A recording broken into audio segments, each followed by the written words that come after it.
Good morning. I'm Miss Rochelle. Welcome to the Hewitt Public Library Early Literacy Story Time. This week we are talking about vocabulary. So let's get started. Hello, friends. Hello, friends. Hello, friends. It's time to say hello. So, vocabulary is what it sounds like. It's just knowing the names of things, knowing the names of concepts, of feelings, and ideas. It is easier for children to learn to read words that they have heard before. And so, children with a strong vocabulary can not only learn to read those words easier, but they understand what they're reading. And so it improves comprehension. There are words in books that we just don't use in everyday language. So reading as many books as you can with your child vastly increases their vocabulary.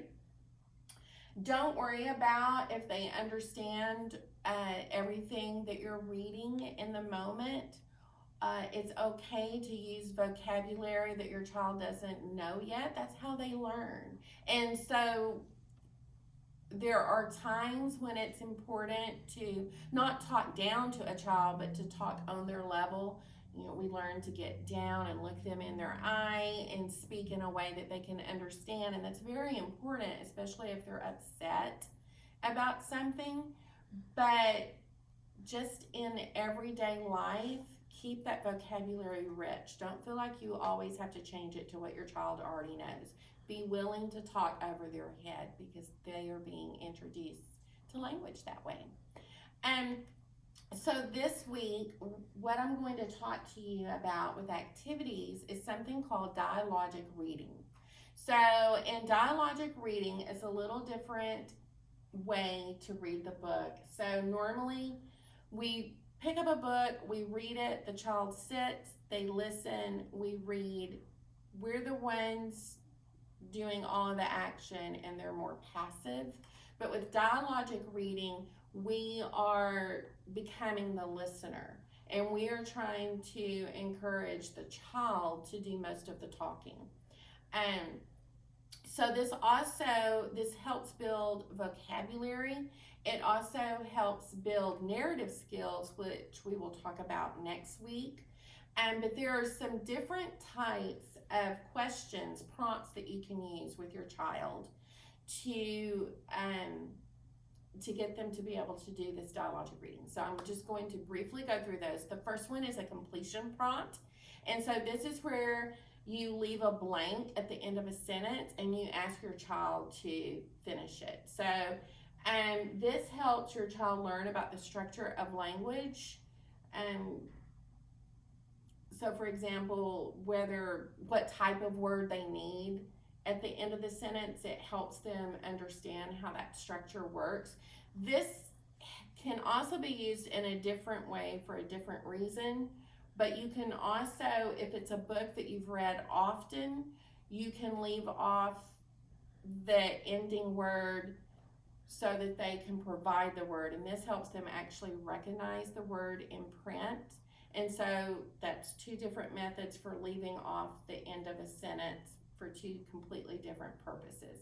So one is you've read the book quite often and they've practically memorized it, so they fill in the word that they know, and this helps them, as you point to the word, actually read the word.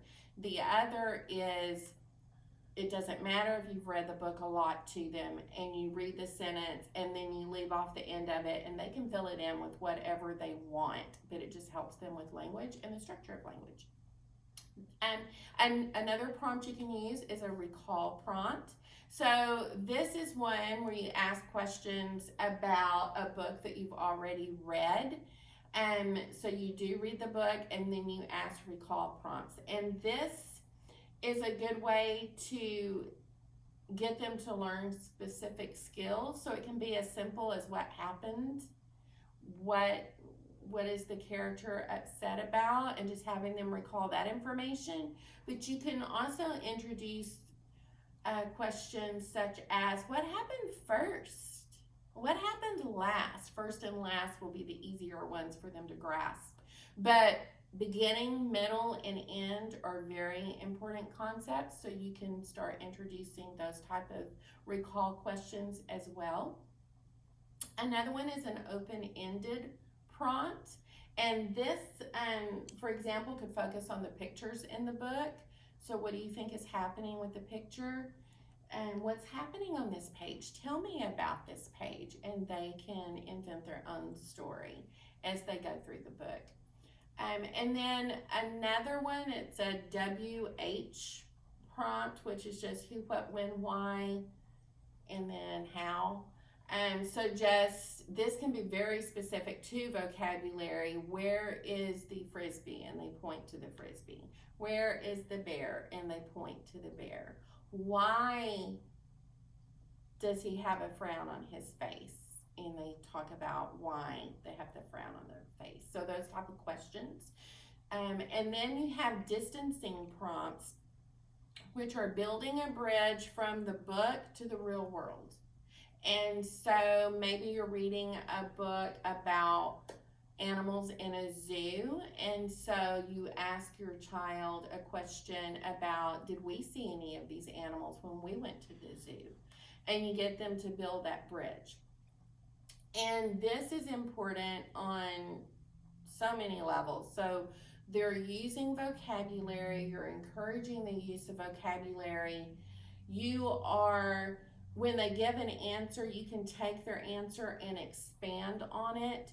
You can rephrase it and introduce different vocabulary, and they start making those connections. So those are some ways you can respond to the prompts. But with the last one, with this distancing prompt and building that real world connection, this is huge. Because right now, with our early literacy kiddos, we're focusing on learning to read.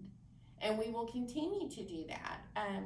Through early literacy, kindergarten, first grade, the focus is on learning to read. But the more you can build these connections to the real world, the more the child begins to understand that what they're reading in black and white and what they're seeing in pictures is actually a reflection of their world around them.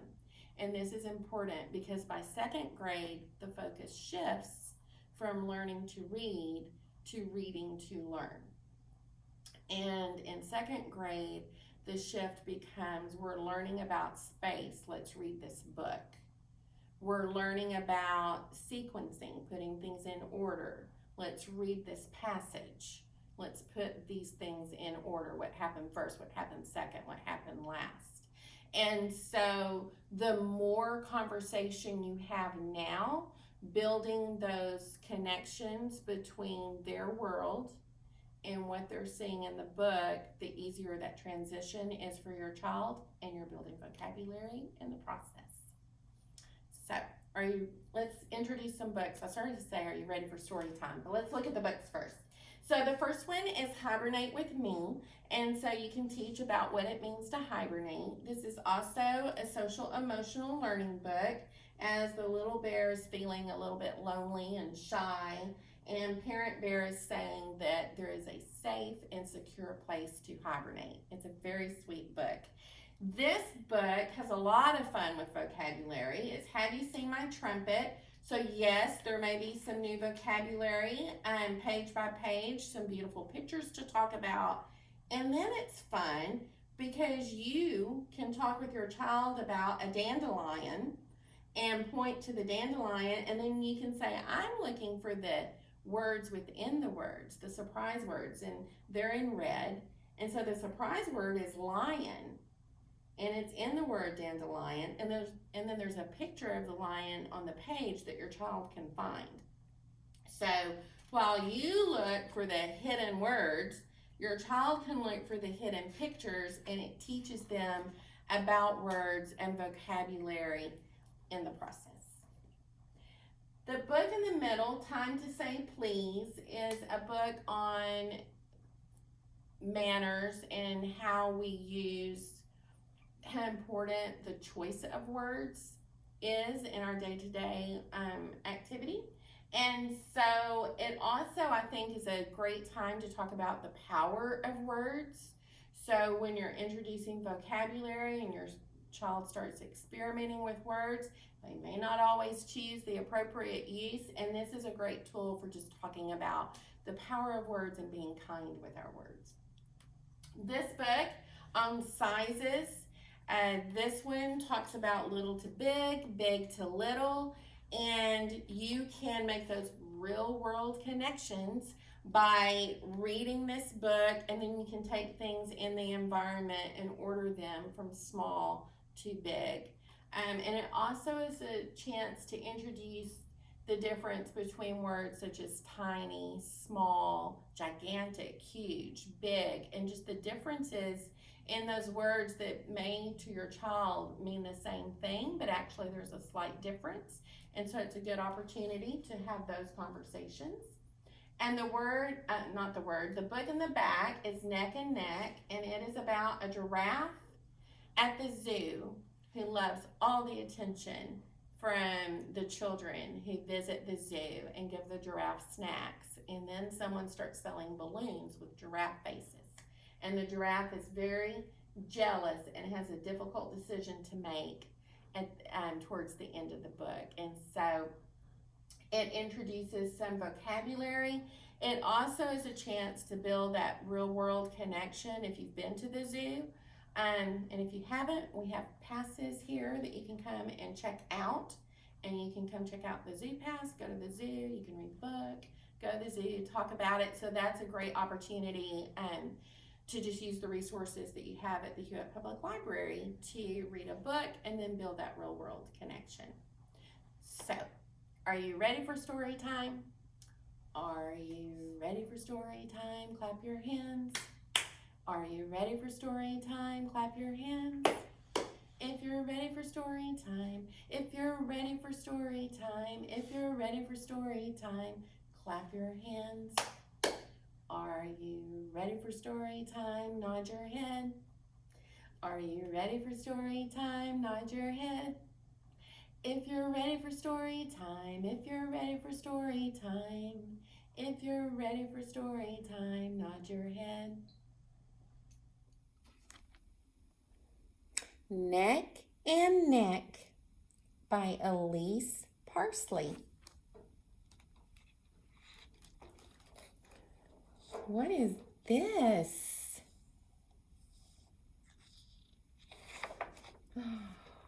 It's a giraffe. Neck and Neck by Elise Parsley. Life at the zoo was glorious for Leopold. Every day, kids laughed and cheered, and the snacks, oh, there were such delicious snacks. This morning began with the usual squeals of admiration. This little boy said, oh boy, the tallest animal in the world. I bet he can see all the way to my house. And this little boy says, I just love this guy. And at that, Leopold sighed and turned. Leopold looks very happy. Do you see his smile and his happy eyes? He loves all the attention and the snacks from the boys and girls who visit him at the zoo. He gasped at the gleaming smile bobbing beside him.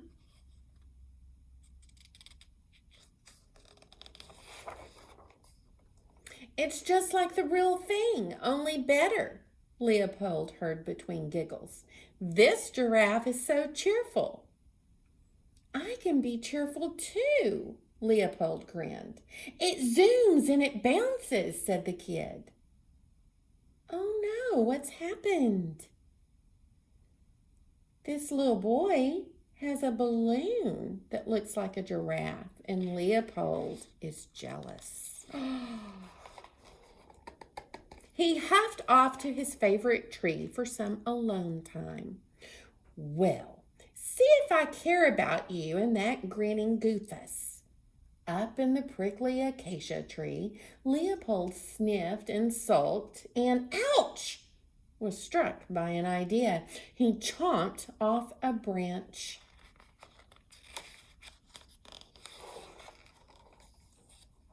Charge! Blam. What did he do? Oh no. And now that I have your undivided attention, bring on the laughter, the cheers, and a fistful of snacks. Oh, this little boy does not look happy. And look, his balloon has been broken. Oh, Leopold, what did you do? Leopold pondered where he had gone wrong. He doesn't look very happy now.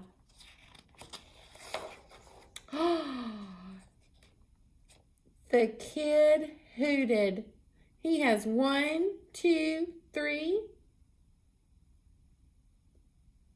4, 5, 6, 7, 8, 9, 10, 11. I think he has 12 balloons that look like a giraffe. And he danced. And he tripped. And Leopold watched a dozen scrawny necks drift up, up, up. What do you think he will do?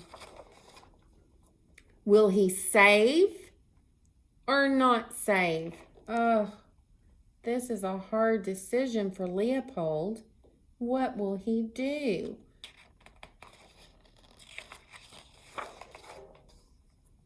He's thinking maybe not to save because Leopold alone would be adored, right? Oh, the little boy, why? He wants his balloons. Leopold stomped back to his tree. Honestly, these shiny airheads have ruined everything. Next thing you know, they'll be taking over my habitat. Oh, he doesn't look very happy. And there are all the balloons. What will he do? Well, Leopold groaned and sighed and stretched. He cleared his throat. Fine, I give in. I just can't compete. The kid jumped up. You did it, he squealed. You saved them. You used your real, live, fuzzy, smelly, long neck, and you saved them. There was laughter. There was cheering. And the snacks, those snacks tasted better than ever. Leopold looks happy. And there's Leopold and all of the giraffe balloons. And Leopold is smiling because he learned to do the right thing.